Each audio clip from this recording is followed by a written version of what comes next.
الحمد للہ رب العالمین والصلاة والسلام علی رسولہ الامین وعلی آلہ وصحبہ اجمعین وعلی من تبعہم بإحسان الی یوم الدین اما بعد فقد قال اللہ تعالی فی القرآن المجید اعوذ باللہ من الشیطان الرجیم بسم اللہ الرحمن الرحیم یا ایہا الذین آمنوا توبوا الی اللہ توبۃ نصوحا عسیٰ ربکم ان یکفر عنکم سیئاتکم ویدخلکم جنات تجری من تحتها الانہار یوم یؤتی اللہ النبی والذین آمنوا معہ نورهم یسعی بین ایدیہم وبایمانہم یقولون ربنا اتمم لنا نورنا واغفر لنا انک علی کل شیء قدیر۔ صدق اللہ مولانا العظیم۔ محترم بزرگوں، عزیز ساتھیوں اور نوجوانوں، السلام علیکم ورحمۃ اللہ وبرکاتہ۔ اللہ رب کریم نے 28ویں پارے کی آخری سورہ التحریم کی 8ویں آیت میں یہ ارشاد فرمایا ہے کہ اے ایمان لانے والو، توبہ کرو، سچی توبہ کرو، بعید نہیں یا قریب ہے کہ تمہارا رب تم سے تمہارے گناہوں کو دور کر دے گا، برائیوں کو دور کر دے گا اور تم کو ایسی جنات میں، ایسے باغات میں داخل کرے گا جن کے نیچے نہریں بہتی ہوں گی۔ اور اللہ تعالیٰ اس روز اپنے نبی حضور نبی اکرم محمد مصطفیٰ صلی اللہ تعالیٰ علیہ وآلہ وسلم کو اور آپ کے ساتھ جو ایمان لانے والے ہیں ان کو رسوا نہیں کرے گا۔ کہ فرمایا کہ ان مومنوں کے اس دن نور جو ہیں آگے آگے اور دائیں طرف دوڑ رہے ہیں۔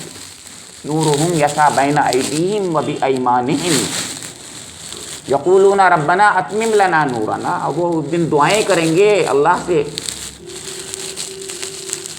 اللہ سے کہیں گے، پکاریں گے، دعائیں کریں گے کہ اے اللہ ہمارے نور کو تو مکمل کر دے، اتمم لنا نورنا واغفر لنا، اور ہمیں بخش دے،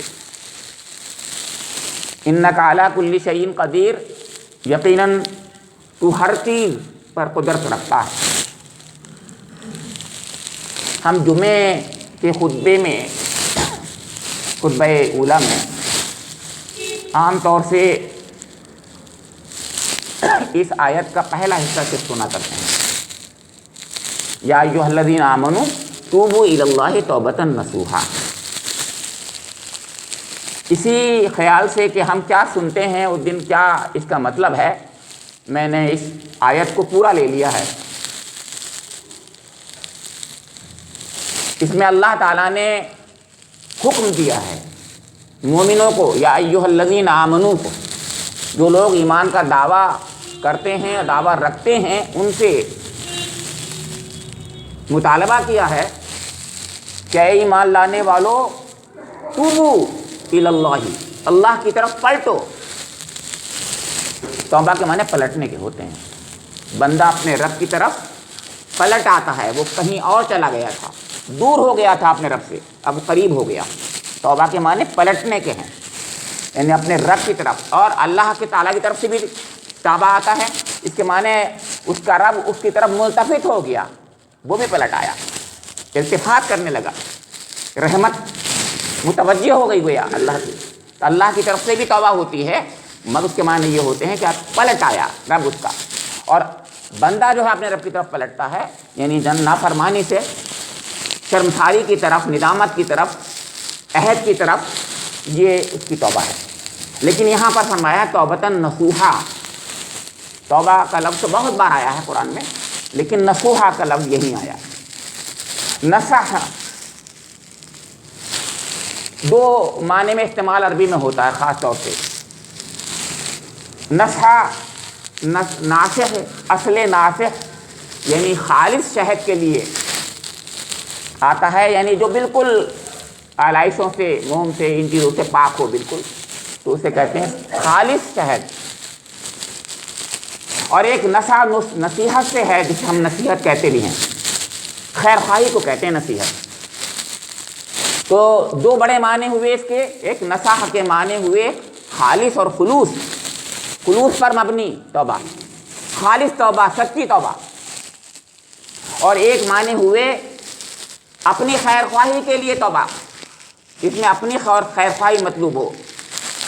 آدمی اپنے گناہوں کے ذریعے سے اپنا بدخواہ ہو جاتا ہے، اپنا دشمن ہو جاتا ہے، تو توبہ کر کے وہ اس اپنے نفس کے ساتھ جو ظلم کر رہا تھا وہ ظلم سے باز آ جاتا ہے۔ اسی لیے حضرت آدم علیہ السلام کو دعا جو اللہ تعالیٰ نے سکھائی، توبہ کے الفاظ و کلمات جو دل میں ڈالے، وہ یہ ڈالے سورہ اعراف میں کہ ربنا ظلمنا انفسنا وَإِن لَّمْ تَغْفِرْ لَنَا وَتَرْحَمْنَا لَنَكُونَنَّ مِنَ الْخَاسِرِينَ۔ اے ہمارے رب، ہم نے اپنے نفسوں پر، اپنی جانوں پر ظلم کیا تھا۔ تو انسان گناہ کر کے اپنی جان پر ظلم کرتا، تو یہ یعنی نصیحت یہ کیا ہے؟ یعنی انسان بدخواہی جو کر رہا تھا اپنے ساتھ میں، خیر خواہی کرنے لگا اپنے ساتھ میں، کسی اور کے ساتھ نہیں۔ غور کیجیے کتنی بڑی بات ہے۔ ہمیں اگر یہ خیال آ جائے کہ ہم گناہ کر کے اپنے بدخواہ ہو جاتے ہیں، اپنے دشمن ہو جاتے ہیں، کیونکہ ہم اپنے کو جہنم کا مستحق بنا لیتے ہیں، اللہ کے قرب سے دور ہو جاتے ہیں، اللہ کی نظر التفات سے ہم دور ہو جاتے ہیں، اللہ کی رحمت سے ہم دور ہو جاتے ہیں۔ اسی لیے توبہ کے ذریعے سے اللہ کی رحمت کے قریب آ جانا ہے۔ ایسے ہی کسی کپڑا جو کوئی پھٹ جاتا ہے تو ناسیہ صوب کہا جاتا ہے اس کو، یعنی رفو کر دینا کپڑے کو، اس کے اندر جو شگاف پڑ گیا ہے اس کو دھو دینا، اس کو رفو کر دینا، مٹا ڈالنا۔ تو اس کے معنی یہ ہوئے کہ انسان کے دل میں جو شگاف پڑ گیا ہے گناہوں کے ذریعے سے، وہ درار پڑ گئی ہے، اس درار کو اس نے رفو کر دیا۔ تو یہ معنی ہوئے لغوی توبہ کے۔ لیکن اس کے معنی جو اصطلاحی ہیں وہ حضور نبی اکرم محمد مصطفیٰ صلی اللہ تعالیٰ علیہ وآلہ وسلم اور آپ کے جانثار صحابہ کرام رضوان اللہ تعالیٰ علیہم اجمعین سے جو ہمیں معلوم ہوتے ہیں وہ یوں ہیں۔ ایک حدیث جو حضرت ابن ابی حاتم سے مروی ہے کہ انہوں نے حضرت ابی بن کعب رضی اللہ تعالیٰ عنہ سے پوچھا کہ ابی، توبہ نصوح کیا ہے؟ توبہ نصوح کیا ہے؟ یعنی توبہ تو ہم جانتے ہیں، توبہ نصوح کیا ہے؟ تو حضرت ابی بن کعب رضی اللہ تعالیٰ عنہ نے فرمایا کہ میں نے یہی سوال ایک بار حضور سے پوچھا تھا، تو حضور نے یہ فرمایا کہ توبہ نصوح یہ ہے، پہلی بات توبہ نصوح یہ ہے کہ انسان گناہوں پر نادم ہو، اپنے گناہ پر نادم ہو جانا توبہ۔ دوسری بات یہ ہے گناہوں پر نادم ہونے کے بعد میں استغفار کرنا، اللہ تعالیٰ سے بخشش چاہنا اپنے رب سے، یہ دوسری چیز ہے اس کے اندر۔ اور تیسری چیز اس کے اندر یہ ہے کہ انسان یہ عزم کرے کہ آج کے بعد کبھی یہ گناہ سرزد نہیں۔ تین باتیں ہیں۔ تو حضور نبی اکرم نے فرمایا کہ توبہ نصوح یہ ہے کہ پہلی چیز یہ ہے اس کے اندر کہ انسان گناہوں پر شرمسار ہو، نادم ہو۔ دوسری چیز یہ ہے کہ وہ اپنے رب سے معافی مانگے اس پر، ایک تو اپنے پر شرمسار ہو، اپنے اندر ایک کیفیت پیدا ہو کہ ارے مجھ سے بہت گندی بات ہو گئی، غلط کام ہو گیا مجھ سے، یہ اپنے ساتھ ہے اس کا تعلق۔ ایک اپنے رب کے ساتھ تعلق ہے، اپنے رب کے حضور گڑ گڑائے، معافی مانگے، بخشش چاہے۔ اور تیسری چیز ایک عزم کرے کہ آج کے بعد یہ گناہ نہیں ہوگا۔ یہی معنی حضرت عمر رضی اللہ تعالیٰ عنہ، حضرت عبداللہ بن مسعود رضی اللہ تعالیٰ عنہ اور حضرت عبداللہ بن عباس رضی اللہ تعالیٰ عنہما سے مروی، یعنی یہ جلیل القدر صحابہ کرام سے یہی معنی توبہ نصوح کے، توبۃ النصوح کے آتے ہیں۔ ایک بار حضرت علی رضی اللہ تعالیٰ عنہ کے سامنے ایک بدو آیا، اللہ توبہ اللہ توبہ اللہ توبہ، جیسے کانوں پہ ہاتھ رکھ کر کے کہتے ہیں ہم لوگ یا کچھ لوگ، ایسے ہی وہ بھی کرنے لگے۔ حضرت علی رضی اللہ تعالیٰ عنہ نے کہا کہ توبۃ الکذابین ہے۔ انہوں نے کہا کیا مطلب؟ انہوں نے کہا یہ جھوٹوں کی توبہ ہے کہ اللہ توبہ اللہ توبہ اللہ توبہ۔ تو انہوں نے کہا پھر کیسے توبہ ہوگی؟ انہوں نے کہا توبہ کے ساتھ 6 چیزیں ہونی چاہیے، حضرت علی فرما رہے ہیں رضی اللہ تعالیٰ عنہ۔ پہلی وہ 3 چیزیں تو وہی ہیں جو کہ حضرت ابی بن کعب نے فرمائی ہیں، جو گناہوں پر شرمساری ہو، اپنے رب سے استغفار کرے، آگے ترک کرنے کا کبھی نہ کرنے کا عزم کرے۔ اور 3 باتیں اور تھیں، وہ 3 باتیں اس لیے ہیں کہ کبھی کبھی گناہ تو اپنے رب کے ساتھ ہوتا ہے انسان کا، لیکن بہت بار ایسا ہوتا ہے وہ انسانوں کے ساتھ گناہ ہوتا ہے، انسانوں کا حق مار لیتا ہے انسان، کسی کی حق تلفی کر لیتا ہے، کسی کو تکلیف پہنچا دیتا ہے، تو کہا کہ جس کا تو نے حق مارا ہے اس کا حق ادا کر دے۔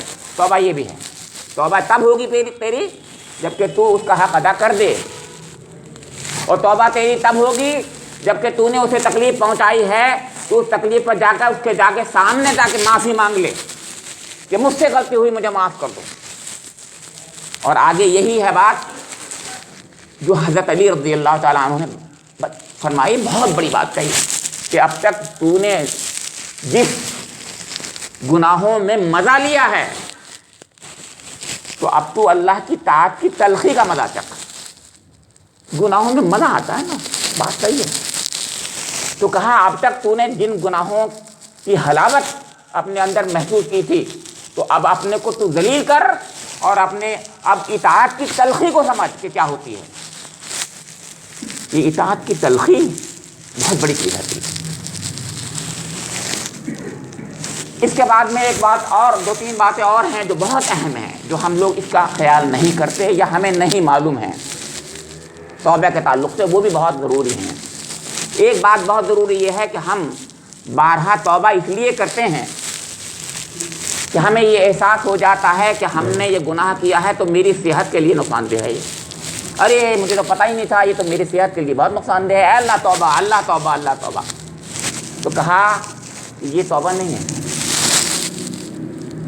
اپنی صحت کو خیال میں رکھتے ہوئے میں یہ کہوں اللہ توبہ، تو یہ اللہ سے تھوڑی مانگی میں نے توبہ، اللہ کی طرف تھوڑی پلٹا میں، مجھے اپنی صحت کا خیال آیا، کہ یہ توبہ نہیں ہے۔ سوچیے آپ، وہ توبہ نہیں ہے کہ مجھے اپنی صحت کا خیال آ جائے اور صحت کے خیال کی وجہ سے میں کہوں کہ توبہ کر رہا ہوں اللہ، یا میری بدنامی کا خیال آ جائے مجھے کہ میرے گناہوں کو پتہ چل جائے لوگوں کو تو بہت برا ہو جائے گا، لوگ تو مجھے بدنام کر دیں گے، میں ذلیل و خوار ہو جاؤں گا۔ یہ توبہ نہیں ہے۔ یہ بھی توبہ نہیں ہے کہ میں یہ سمجھوں کہ لوگ مجھے بدنام کریں گے، اگر میں نے توبہ نہیں کی تو میں بدنام ہو جاؤں گا۔ نہ، یہ دنیا کی خاطر ہے، ریا کی خاطر ہے۔ تو کہا گیا یا پھر کوئی میرا مالی نقصان ہو جائے گا اگر میں توبہ نہیں کروں گا، تو یہ بھی چیز۔ تو دنیا میں 3 چیزیں ہوتی ہیں، انسان یا تو صحت کا اپنا خیال کرتا ہے، اس لیے اس کہہ رہا ہے کہ میں اب توبہ کر رہا ہوں، یا وہ اس لیے خیال کرتا ہے کہ میری بدنامی ہو جائے گی، یا اس لیے کہ میرا نقصان ہو جائے گا مالی۔ کہا کہ یہ توبہ ہے ہی نہیں۔ توبہ جب ہے جب صرف اللہ کی خاطر ہو، اللہ کی رضا کی خاطر ہو، گناہوں پر ندامت ہو۔ حضرت عمر رضی اللہ تعالیٰ عنہ نے تو ایک بار یہ فرمایا کہ توبہ تو جب ہے کہ جب کہ انسان ترک گناہوں کو چھوڑ ہی نہ دے، بلکہ چھوڑنے کا کبھی وہی چھوڑنے کے بعد کرنے کا ارادہ بھی نہ ہو، کرنے کا ارادہ بھی نہ آئے، تب ہے توبہ۔ تو توبہ کے تعلق سے یہ باتیں ہمیں خیال رکھنی چاہیے کہ توبہ ہمیں صرف رب کے ساتھ اپنے رب کے سامنے ہی پلٹنے کا نام ہے۔ توبہ اپنے رب کی طرف پلٹنے کا نام ہے۔ تو اگر ہم رب کی طرف نہیں پلٹتے ہیں، اپنی دنیا کی خاطر خالص نیت سے نہیں ہے، سچی نیت نہیں ہے، ریا کے لیے ہے، نفاق کے لیے ہے، تو توبہ نہیں ہے۔ لیکن اس کے بعد بھی توبہ کرتے ہی رہنا چاہیے. توبہ پھر بھی ٹوٹ جاتی ہے. انسان بشر ہے, غلطی ہو جاتی ہے تو اس سے مایوس نہیں ہونا چاہیے. آخری بات جو کہہ رہا ہوں تو ہمارے ایک شاعر نے کہا ہے کبھی, بادہ بادہ بادہ, اس کے بعد فرمایا ای در گہے مادر گہے نومیدی نیز صد بار اگر توبہ شکستی بادہ. یہ وہ در ہے, تیرے رب کا وہ در ہے جہاں ناامیدی نہیں ہوتی. تیرے رب کا در, تو اس کے رب کے در پہ اگر تو نے اپنا ماتھا ٹیک دیا تو سوچ لے تو کہ وہ در ہے جہاں سے ناامیدی نہیں ہوتی, یعنی اس کو ملتا ہی ہے. تو کہا کہ 100 بار اگر توبہ شکستی بازا, اگر 100 بار بھی توبہ ٹوٹ جائے تو بھی باز آ جائے. یعنی یہ نہیں کہ اب کیا کروں, اب تو کبھی اللہ تعالیٰ معافی نہیں کرے گا. میرا رب اور آپ کا رب بہت ہی رحمت والا ہے, لیکن اس رحمت کی وجہ سے ہم جسارت یہ نہ کریں کہ ہر بار گناہ کریں. ربنا تقبل منا انک انت السمیع العلیم تب علینا انک انت التواب الرحیم وآخر دعوانا الحمد للہ رب العالمین.